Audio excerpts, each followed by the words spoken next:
అస్సలాముఅలైకుం to all my YouTube channel viewers. బిస్మిల్లాహిర్రహమానిర్రహీం. అనంత కరుణామయుడు అపార కృపాశీలుడైన అల్లాహ్ నామంతో ప్రారంభిస్తున్నాను. ఇస్లాం 5 మూల స్తంభాలపై ఆధారపడి ఉంది. అందులో ఒకటి రంజాన్ మాసంలో ఉపవాసం ఉండుట. రంజాన్ నెల మొదలు కాగానే స్వర్గద్వారాలు తెరవబడతాయి, నరక ద్వారాలు మూయబడతాయి, శైతానులను బంధించబడతాయి.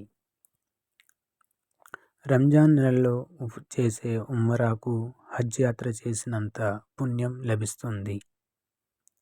ఉపవాసం ప్రళయదినాన ఉపవాసి కోసం సిఫారసు చేస్తుంది. ఉపవాసానికి లెక్కలేనంత పుణ్యం లభిస్తుంది. మరి అది మనం పొందాలంటే మన ఉపవాస స్థితి బాగుండాలి. ఉపవాసుల కొరకు స్వర్గంలో ఒక ప్రత్యేకమైన ద్వారం నిర్మించబడింది. దాని పేరు రయ్యాన్.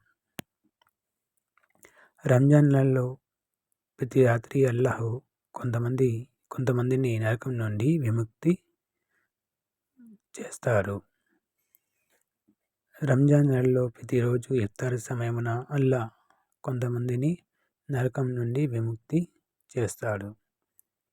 రంజాన్లో ఉపవాసం మరియు నమాజులు పాటించిన వ్యక్తి ప్రళయ దినాన సత్యసంధులు మరియు షహీదుల వెంట ఉంటారు.